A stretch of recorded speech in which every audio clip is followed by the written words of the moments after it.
大家好，我是 Nova，今天为大家带来一场北美 DOTA 2的路人录像，这也是我第一次录像，如果录制的不好，也请大家见谅。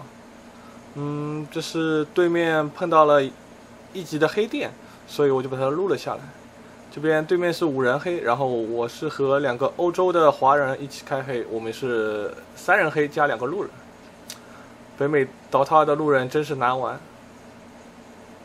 等一下你们就知道了。然后直播中的那个地址也是我们公司最近的那个比赛的直播地址。在未来的几天内，我会为大家带来我们公司比赛北美 DOTA 2比赛的那个中文解说。希望有兴趣的朋友大家可以定时的观看。平时如果没有比赛的话，我和公司里面的人也会定时的做 DOTA 2的直播。会有 CW， 也会有路人的。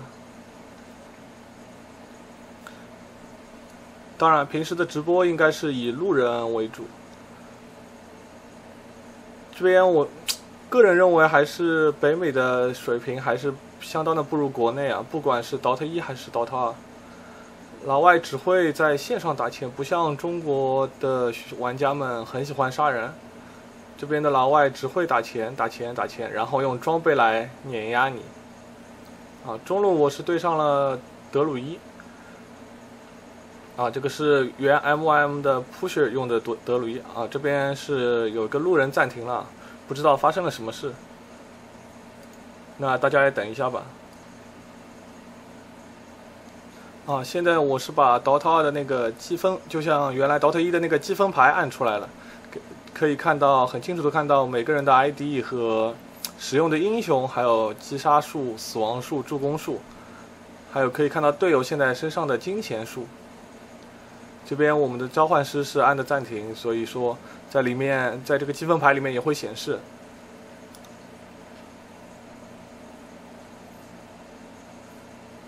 中路打德鲁伊的话，还是对半开吧，我觉得。至少不会像打某些英雄一样那么困难。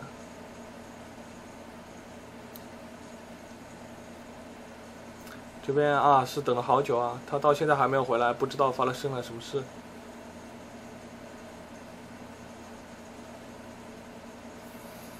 在北美路人打多了，我还是很怀念中国国内的路人。北美这边的路人就是打得好无聊，你就一直在打钱，然后一个不小心就会输了这个比赛。我们可以看到这个我们在进行游戏的时候，也有25个观众已经在看我们的游戏了，可见一级的 Demon 和那个 Pusher 的名声也是够大。游戏才开始28秒就有25个人观看了。对面的巫妖问了发生了什么事，我们这边没有人回答他。我们的水人竟然在地图上面画画。这边游戏是终于开始了。我终于补到了第1个兵，因为这是视频所以说录的也是我的第一视角，没有办法很全面的看到别的选手到底在干嘛。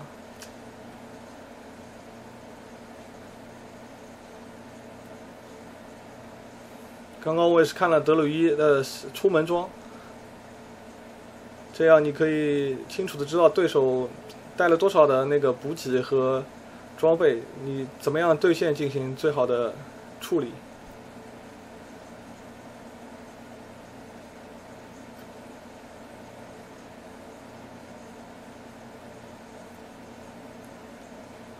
这边对面的魅惑女妖是绕了下路1塔，冲到1塔以后拿了1血是拿了我们召唤师的1血。具体怎么拿的我也不知道，因为这边我也没有注意到他死了，所以说我一直在专心的补我的兵。就看到小地图上面他是被小鹿绕后拿的1血。这边 Pusher 也是很聪明，他一直用自己的主身在补兵，然后用他的小熊过来打我，让我没办法安心的补兵。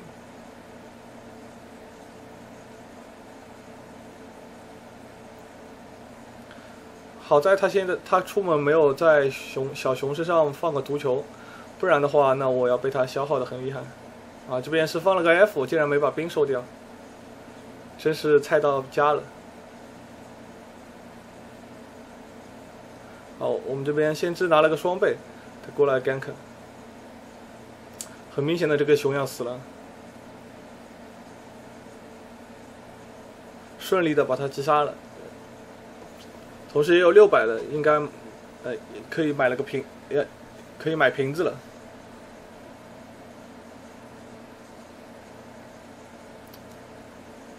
这边老外的 QP 很喜欢学毒，就是然后就是6级的时候是3级 F， 1级跳1级毒，但是我不太喜欢学毒，因为我用 QP 我比较喜欢出红杖，所以我觉得有爆发就行了，你可以一套把别人秒了就行了，不需要再用那个毒去追着他 A。个人的打法不一样，这边也就是我觉得国内的玩家应该大部分都比较喜欢出红杖吧，然后瞬间秒杀的快感，不像老外的玩家就很喜欢学毒，然后一直在那里 A 人。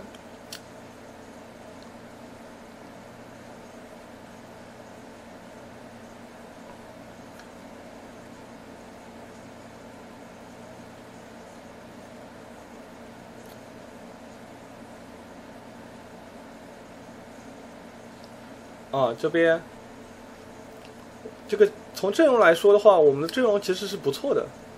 相比对面的阵容的话，我觉得我们阵容呢是比对面更好一些。但是我们有2个路人选手，所以打的还是比较累的。这一盘游戏。哦，现在我是跑到下面去等符，因为每个神符是2分钟和4分钟，就是每2分钟刷一次。所以说我刚刚3分57秒的时候就视角切到下面，然后去下面等符了。这边因为我是买了双鞋，所以我把一个属性加1就直接丢在地上了。等一下身上这个吃数用掉的，还可以去把那个属性加1捡回来。啊，这边我是跳过去，然后放了个 F， 消耗一下他的血量。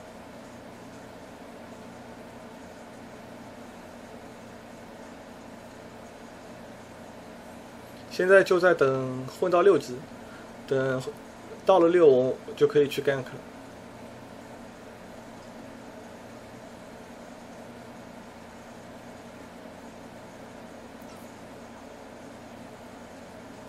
啊，现在才游戏仅仅4分钟啊，就已经有52个观众进来看我们的游戏了。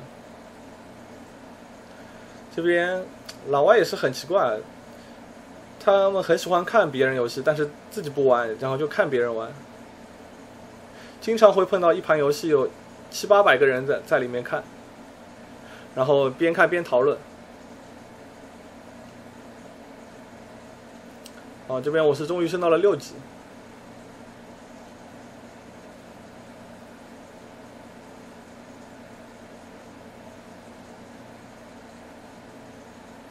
因为录制视频的关系啊，所以我的 FPS 一直保持在60，还是很不习惯。平时我玩的话 ，FPS 都是120，一下子少了一半，速度什么的都觉得不太习惯，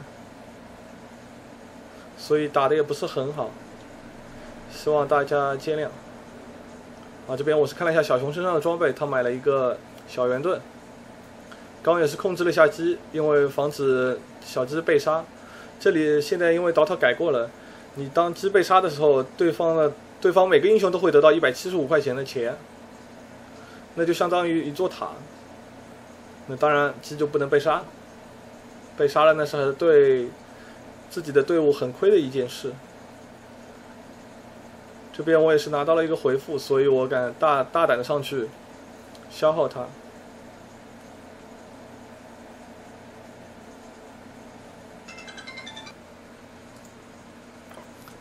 啊，这边我是把回复用了，因为没有蓝蓝，再跳进去耗他一下。啊，这边有机会，先知来了，我们就可以把他击杀掉。这边巫妖只有3级啊，一个 F 他就半血了，那肯定还是要把他也带走。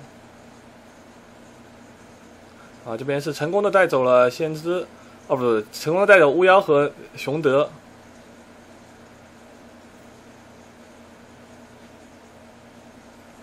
因为刚刚我说了，每个人的打法都不一样，我是一个比较喜欢出红杖的，出一级红杖，这样因为是路人嘛，你不可能一直靠路人配合你，所以说自己有爆发能秒掉人，那是我觉得打起来最方便的一种。啊，刚刚也是出现了 DOTA 的 bug， 那个熊是趴在地上滑翔过来的，相当的有趣。好，对面的 Demon 是杀掉了我们这边的召唤师。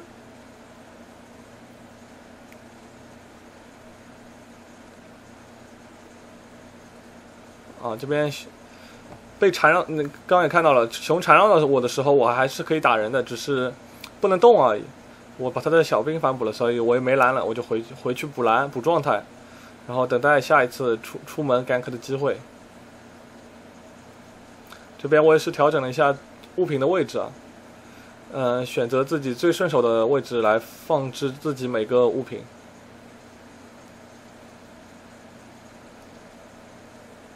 啊，这边可以看到熊市出了一个绿鞋，也就是传说中的屌丝鞋，按一下就会加血，然后。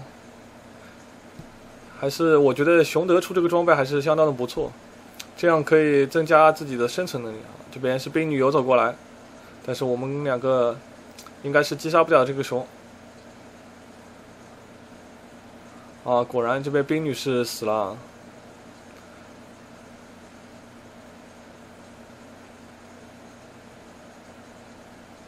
啊，这边我是跳了进去，追了进去。那这个巫妖肯定是死了。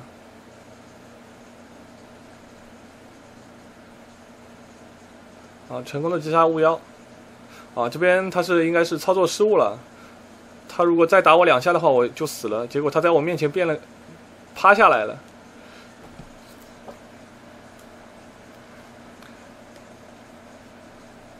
可见，原来打辅助的打主力英雄还是很不习惯。原来 MM 的队员出现了这么大的失误。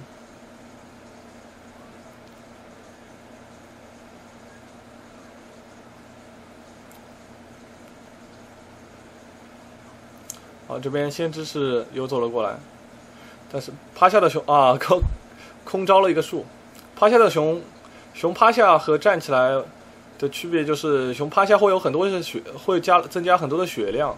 所以说他看到被gank也是及时的趴下。如果说他刚刚不趴下的话，那我们肯定就是把他带走了。这边我也是一直在刷钱，我可以看到下路的加速肯定是被对方拿了，对方的小路拿了加速。现在10分钟人头的话是对面3我们4，我们领先1个。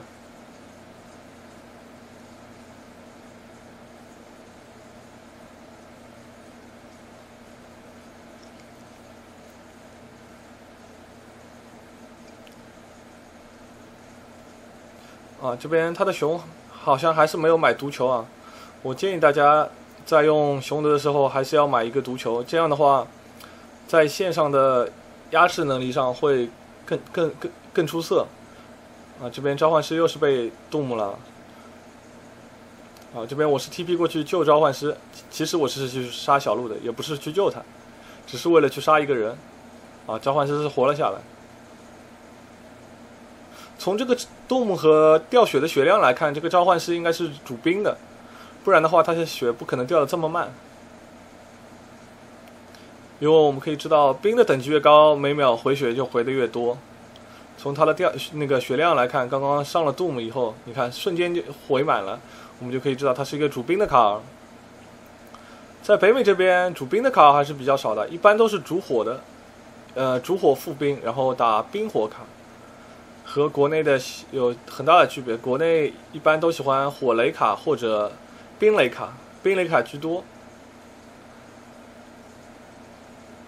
但是这边北美的话，老外都很喜欢玩火冰卡。啊，这边迪蒙也是又暂停了。我也是在11分钟的时候，终于做出了红杖，可以进行那个秒杀之旅了。啊，这边迪蒙是打了个 FF，意思就是 GG 的意思。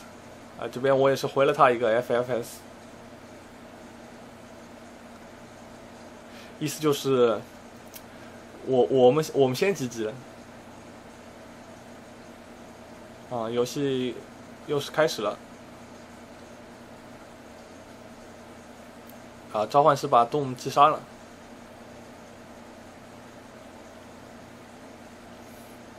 这边我是发了信号让他们推下塔，因为我有了红杖。他们如果只下来一个人或者2个人来守的话，那他们肯定是守不住这个塔。上路先知的是击杀了风行者，风行者把我们的水人杀了。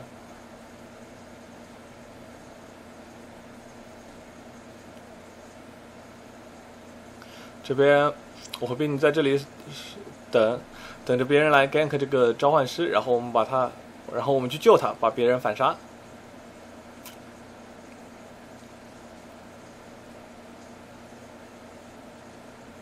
人来了一个Doom。他把大招放给了召唤师，那他肯定要死了，他不知道我们在边上。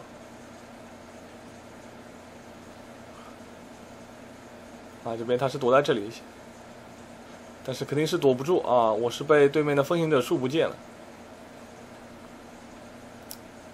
这边我肯定会把这个风行者也追死。风行者死了，对面小鹿来了，我们的冰女威胁。靠一个漂亮的吹风救了我们的冰女，然后我一个 F 加一个大招把对面的小鹿也带走了。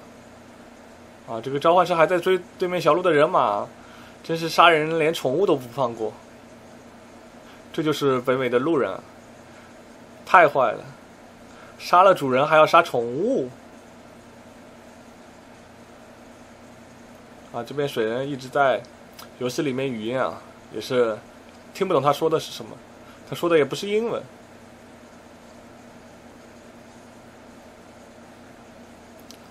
我们现在来看一下水人的装备，水人一个假腿，然后一个坚韧球。这边我是买了一个假腿，我们的水人是拿了一个隐身神符。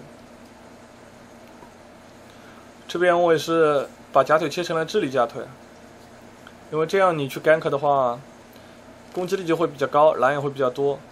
当自己危险的时候，就把假腿切成力量假腿。这边是我们的水人和先知 gank， 然后 gank 抓了那个 Doom， 然后我就马上 TP 去上路，去抢他们的人头。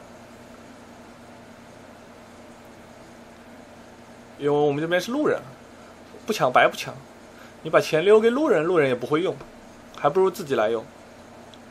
这边水人是复制了一个Doom，使用他的大招复制来顶这个塔水人拿掉了这座塔，对面的风行也拿了我们一座塔。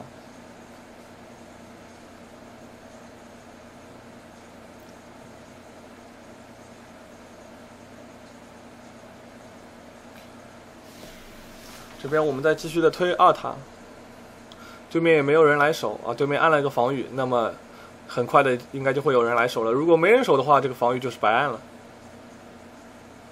按了防御就说明别人有很大的可能会来守这个塔果然对面的巫妖和风行者来守这个塔了，我们也是果断的逃了。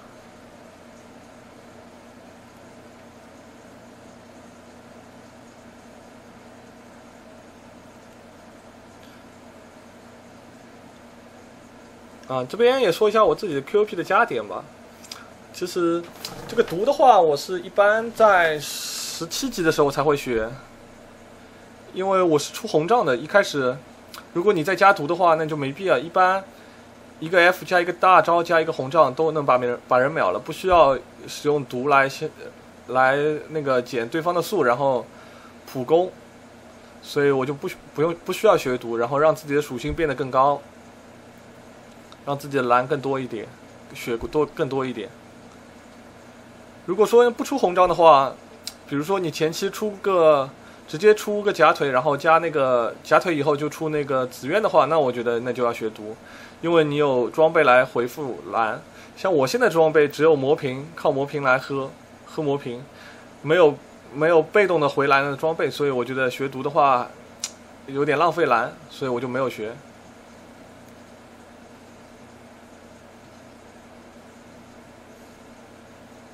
啊，这边我是在和我们的召唤师抢补刀啊，他一看我抢不过我，果断走了。啊，我是叫我们的队友来守中路。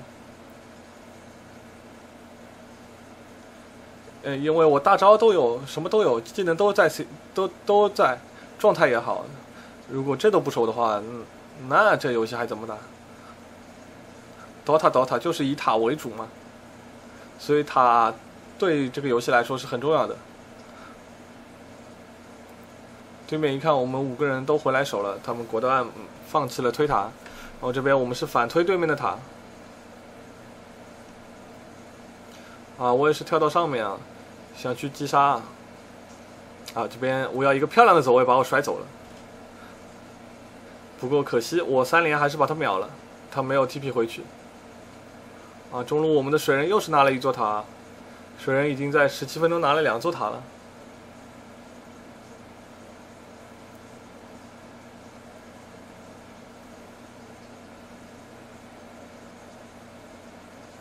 这边我们也是在啊，这边看到杜姆的装备，杜姆买了一个点金手和飞鞋，看来他迪蒙是准备刷个大后期。他买了个短棍，那应该是引刀，因为这边老外的玩家很喜欢使用引刀这样道具啊，他们不太喜欢使用跳刀，就喜欢使用引刀。啊，刚刚我们也看到，我要一个大丢过来，我们这边竟然1个人都没死。下路我也看到一个是幻象，但是就算拿了那个幻象，我也没有蓝，所以我们没有拿，让我们的队友去把幻象拿了。啊，我们的冰女士把幻象拿了，我是直接回家补状态。这边也是趁回家的路上看一下所有英雄的装备啊。啊，也不能说所有英雄的装备，几个我方主力英雄和对面主力英雄的装备，这样更可以来判断技能能不能一套技能可以打他多少血。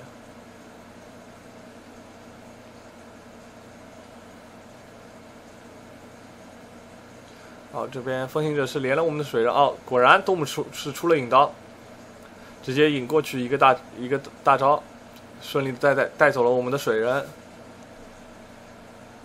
啊，这边水人也是打了，说了一句话，说杜牧引刀了。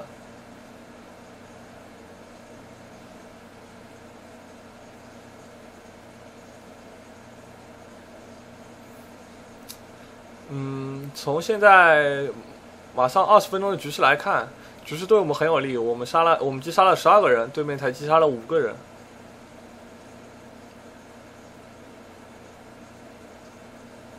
啊，这边我是看到了小鹿。啊，这边是一套没有把这个小鹿秒掉，相当的可惜。但是我们4个人杀他1个，他还是会死，只是没有把他秒掉而已，是一件很可惜的事啊。我是想把他秒了，然后直接我们就推他，这样的话，竟然没有把他秒掉，可以说我的技能是放亏了。不然的话，现在我现在是还拥有大招，我们推塔的话，对面更不会来防守。现在我把技能用了，对面如果来防守的话，我们就需要撤退了。啊，对面的巫妖想来补这个塔啊，这个塔是被我们的召唤师补掉了。我们这么多人，如果被他一个巫妖补掉的塔的话，那也太尴尬了。这边我是需要做 BKB 啊，有了 BKB 的话，那就会比较好打。虽然说他末日的大招还是能那个对魔法免疫的那个英雄使用，但是如果你没有 BKB 的话，那打到后面你连上都不敢上。有了 BKB， 巫妖丢一个大，你还能往前冲。如果说没有 BKB 的话，他又丢一个大过来，你必须得往后逃。啊，这边我们看到末日的装备也是很好啊，飞鞋、点金、引刀加一个1100的生命之球。这边我也是觉得这盘我们优势很大，所以我没有直接做 BKB 啊，是先买了个2100的球，想直接出把羊刀。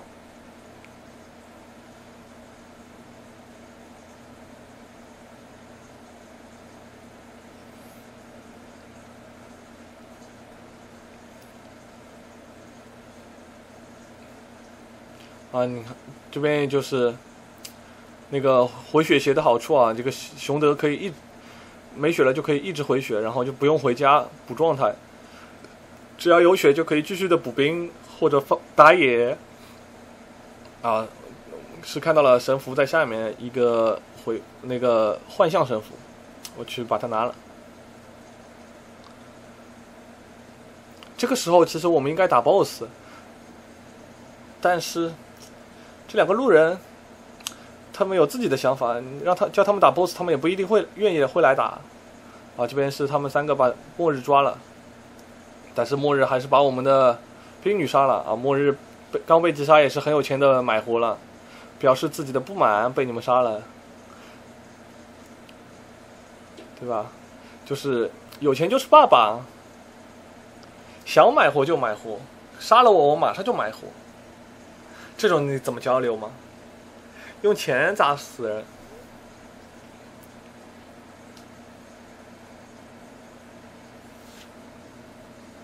现在我们应该把那个 BOSS 打了，如果打了 BOSS 的话，我们就可以推塔，不然的话，现在因为Doom引刀了，塔很难推，没人敢上去把中这个末日的大招，谁中了都不爽。我们这边没有坦克，都是远程法师，只有一个水人，但是这个水人肯定不会愿意W 上去，然后边 W 边转力量，然后当一个坦克这样来打，所以很难推进。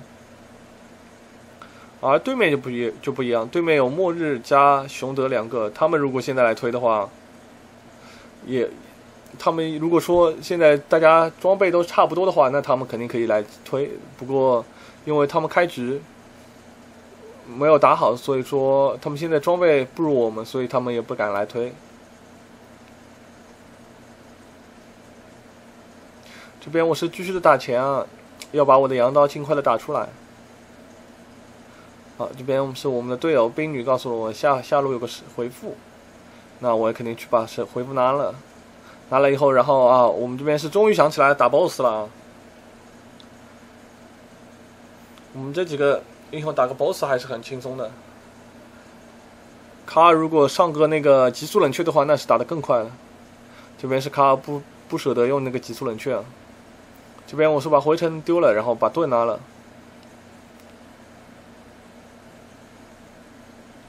这边对面是在推我们上路的一塔啊，因为前面我也提到了，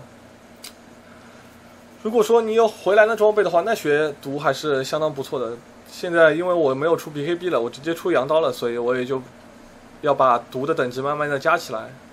这边他们是这边是留出了一个利曲那这个利曲肯定就是死了。下面的熊德也是被留了，那熊德也要被我们击杀了。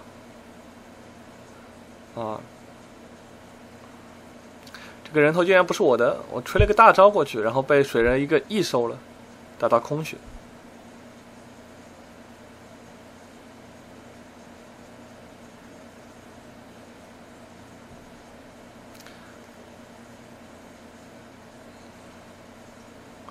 这边是先知把回城扔在了地上，不知道什么情况。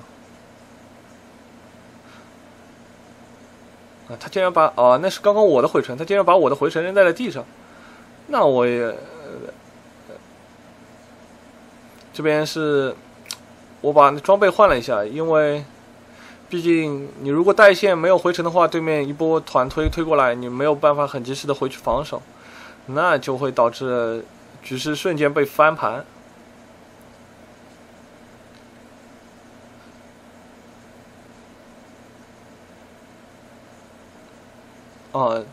这边游戏进行了26分钟大家打的还是比较，这就是国外的路人大家打的都是比较的以farm为主。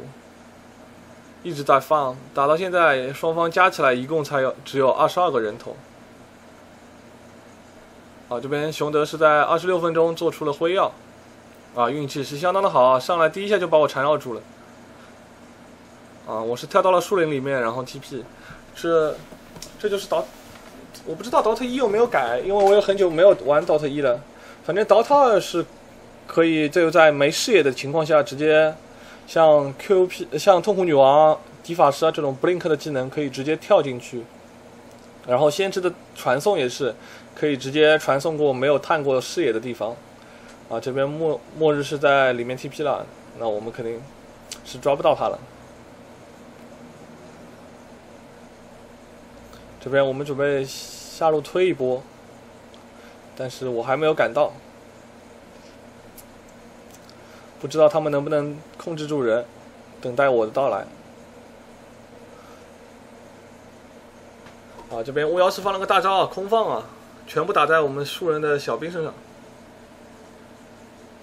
这边我是放了个大招本来我以为是空放，对面在放大招的时候，他们对面安了个梅肯。这也是事后我朋友告诉我这边我是空血虽然我有盾，但是我不想把这个盾交了，所以我也是切了一下假腿，把智力假腿切成了力量假腿逃走了。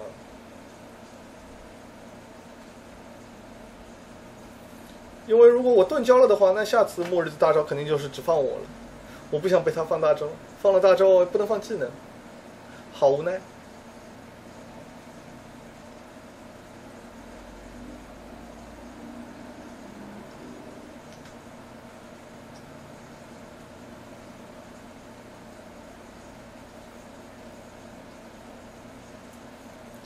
这边我是继续的打钱，马上就能用我的羊刀了，马上就能做出羊刀了。羊刀已经做出来了，就等小鸟送过来了。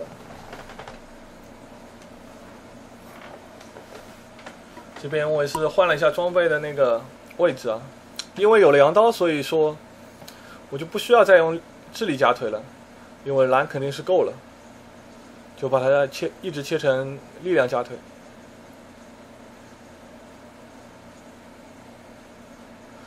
这边也是看到了小鹿因为我们有视野，那肯定是要把这个小鹿击杀。这边我还要继续的追，其实也就是过去吓吓他们，因为召唤师跟着我。如果说召唤师没有跟着我的话，那我肯定不会跳进去。我们的先知是刚刚死了，如果先知不死的话，先知飞过来，我们还是可以有的打。这边对末日是已经有了兵甲装备相当的好。这边我的盾是交代在这里，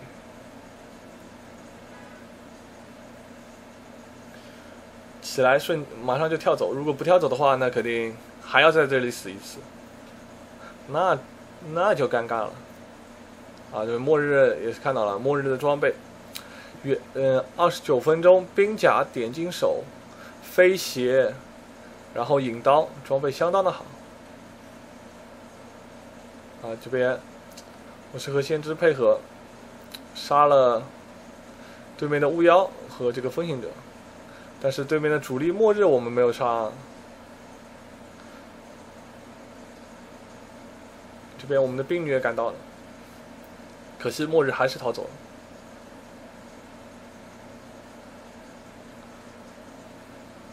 了。这边我们的召唤师是买了真实宝石因为对面的引刀末日引刀过来放大招实在是太烦了。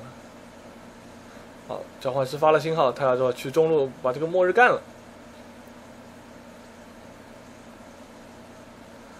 好的，我是把末日扬了，我们要甩了所有的技能，这末日还是有这么多血这个水人一个 E 把末日从这边打到了对面，还好我能跳，如果不能跳的话那就尴尬了。他的波浪也是用过了。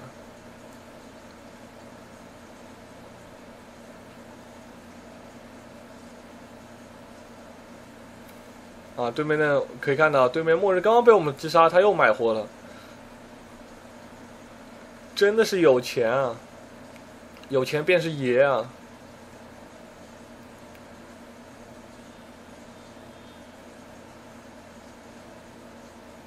这边他们还要追，那肯定是追不到。我能跳，水人能 W，能波走，啊，这个水人又被留了。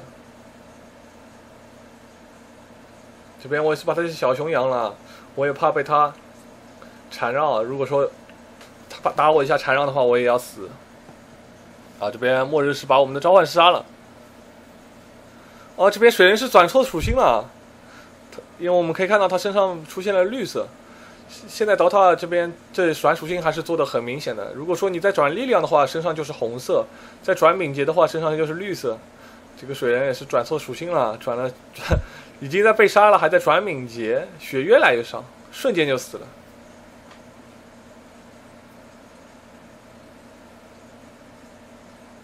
这边我也是一直在看地图啊，在看对面英雄的走向，可以通过对面的走向可以来得知去哪一路打钱是比较安全的。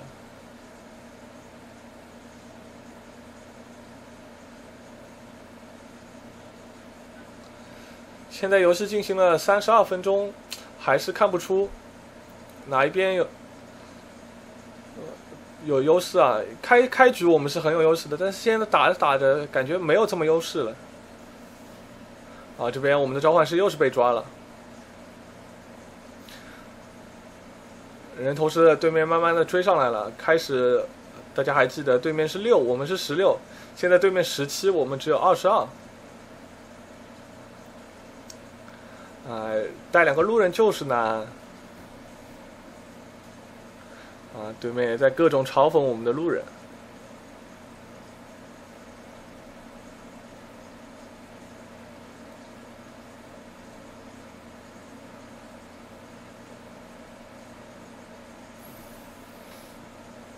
那我们这边召唤师死了，啊，那就只能换塔了。即使我回去也没有用，现在我要回城了。回城，因为他们也是推高地，正好我回去做出我的 BKB， 这样也拥有一战的资本了。啊，防御这么早就暗了。啊，这边我们可以看到，我们的水人是复制了对面的末日，然后小鹿却把他的复制召唤掉了。这边也是看到了那个小鹿的走向，所以我让我队友去抓这个小鹿。这边也是这个先知反应慢了，看到了小鹿没有围住。这边还是要继续追他，因为我有羊刀，我也有 BKB， 我也不怕对面突然来人啊。虽然来了一个熊，来了一个我就开 BKB 了，万一对面末日来了，他放我大招，然后我没有 BKB， 那风行者还能放我技能，那就吃不消了。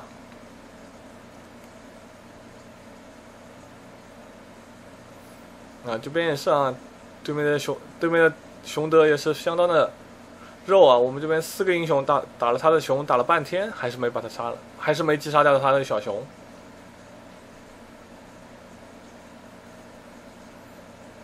关键是我们的 DPS 水人没在，一点输出都没有。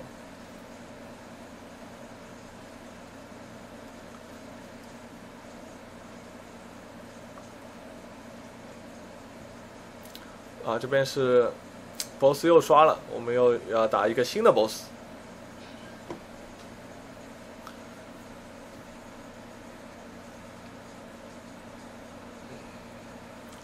这边我是要把红招卖了，因为不然的话盾就没地方拿了。如果说开黑的话呢，这个盾肯定是就是给水人或者给召唤师，但是他们两个是撸人，那明显不能给他们，给了他们也就是多死一次。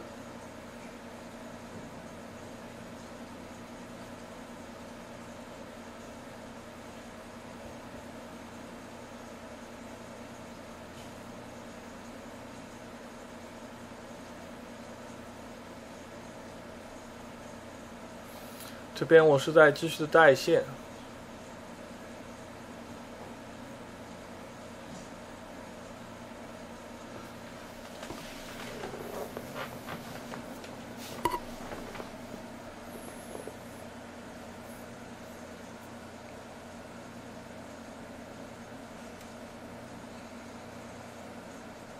啊，因为这次我的第一视角的那个录像，所以我又没有办法看到每个英雄的装备和等级。等级是可以看到，但是装备的话就是看不了。这边我们的召唤师是被我们的兵女反捕了。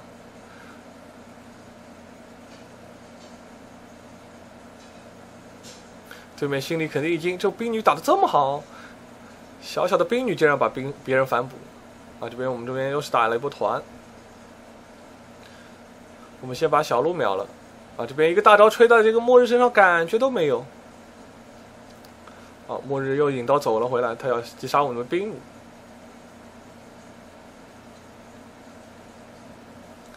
我们的先知也是及时的把他围住了，然后所以说他也就没有视野放 V， 不然的话我们兵女又要死了。这边末日是没有钱了，终于买不活了。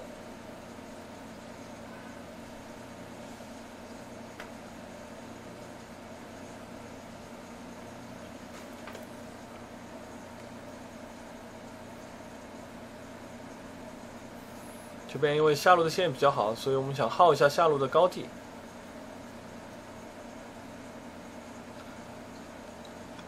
其实对面末日死了，我们可以强推掉这一路。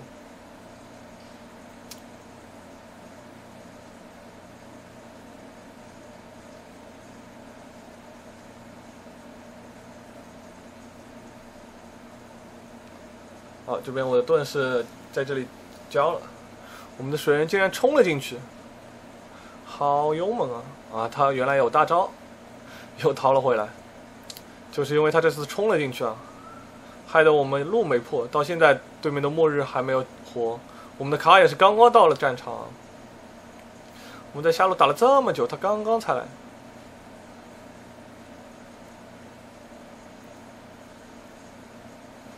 这边水人是一个漂亮的波到了树林的另一半，让熊德没办法打他。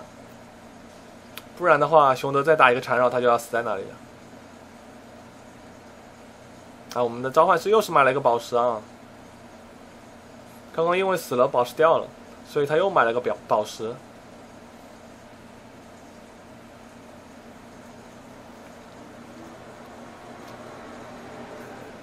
这边可以看到我身上有5600多其实我是想了好久，最后我在林肯和魔龙之间，我选择了魔龙。我觉得就算我做了林肯，如果说也没什么用，因为我觉得我打起来我的 BKB 只有5秒了。如果说我开着 BKB 跳进去，然后那末日给我大招的话，那我是林肯能挡掉。但是末日也不是菜鸟，我不可能我开着 BK 他5秒，他肯定会等5秒，然后这样的话，我的林肯也就没什么意义了。这边我是跳下去想去收下路的线这边对面是开了雾我也没有看到，我的队友在地图上点，当我看到地图上被点的时候，我已经挂了。我的超程终于被对面终结了。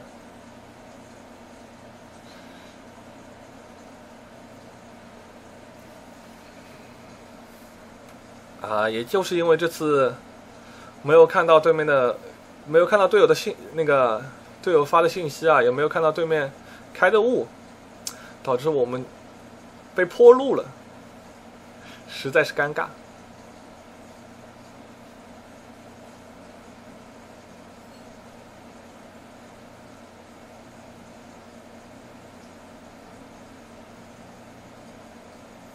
这边的卡尔被这个肯定死了。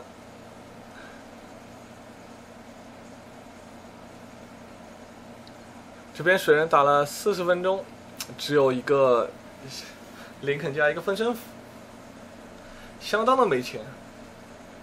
对面的熊德装备都比他好。对面的熊德我们可以看到已经是2100的振奋宝石，加上辉耀，加上吸血鬼祭品，加上一个鞋。这边我们先知也是看没有办法守了，所以果断的飞过去跟他们换了一路。这边水人又是上去被小鹿打了一下就拨走了。这边我是终于活了。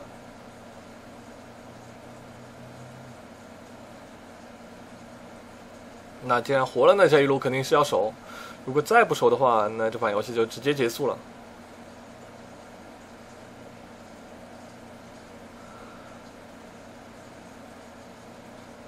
这边啊，末日又是给了我一个大招，那我又没有办法，只好往后退。不退的话，我也是个高级小兵，只能站在那里 A 人，一点技能、一点作用都没有。啊，我们的先知买活了。啊，对面是打了个机技，可惜我们的3路都被破了，想要再翻盘就很难了。如果说我们开的是5人黑的话，那还有机会，可惜不是啊，只有3个人，还有2个是路人。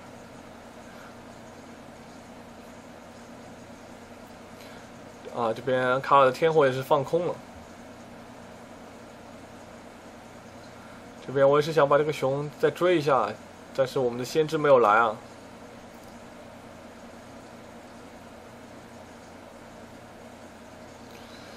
就是因为刚刚的一次失误，带来了被破3路的节奏，实在是尴尬。其实那个我也没有注意，他们开雾我根本就没有注意到，然后队友的信号也发得太慢了。当我被末日大了的时候，他们才发信号。不然的话，这盘我觉得我们还是有机会的。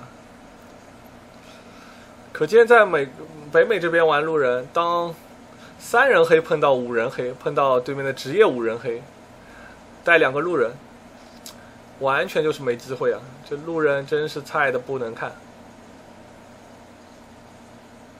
这边末日是给他，这边末日是没有回去啊！刚刚我们可以看到我的羊到 CD 了，所以他被我羊住了。这末日真是肉啊！我们5个人打了他这么久才把他打死。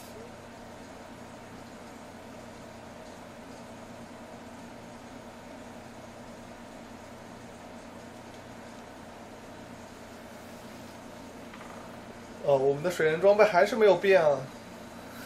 打了43分钟了，还是只有一个假腿，加上一个林肯法球，加上一个分身符啊，实在是蛋疼。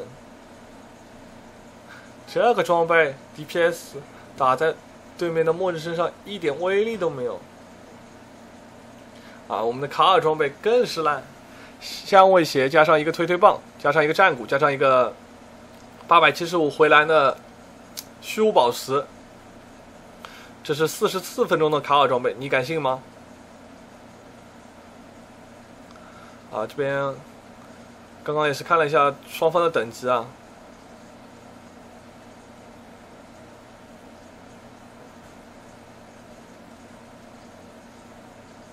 啊，这边先知飞下来，又是碰到了熊。啊，这边我们两个竟然在打那个熊，这个熊怎么可能打得死？既然先知在打熊，那我也只能打熊了。啊，这边对面又是暂停了。这老外就爱暂停啊！老外的嘲讽方式和国内的相当不一样。他就是把你杀了他就暂停，把你杀了他就暂停，弄得你很烦，相当的不科学啊！这个嘲讽方式。啊，这边我也是把魔瓶卖了，买了个夜叉，我是要出分身符的。因为被缠绕的时候，你开分身符是可以解掉那个熊的缠绕了，但是可见没有机会再打到分身符了。他们现在就硬推我们的老家。啊，风行者还不舍得拆我们的老家，在拆我们的家里的小建筑赚钱。我靠！啊，力取一个大招丢进来，弹的好开心啊！啊，这边家也是爆了。啊，感谢大家收看这次的节目啊，这也是第一次我做视频，希望大家会喜欢。以后我在路人中碰到北美这边或者欧洲这边打职业的，我还会继续的录制视频，希望大家喜欢收看啊。这边我们的冰女士拿到了一个装备啊，无一的装备。这边，哎，这个名字看不清楚，反正是得到了一个卡尔的装备。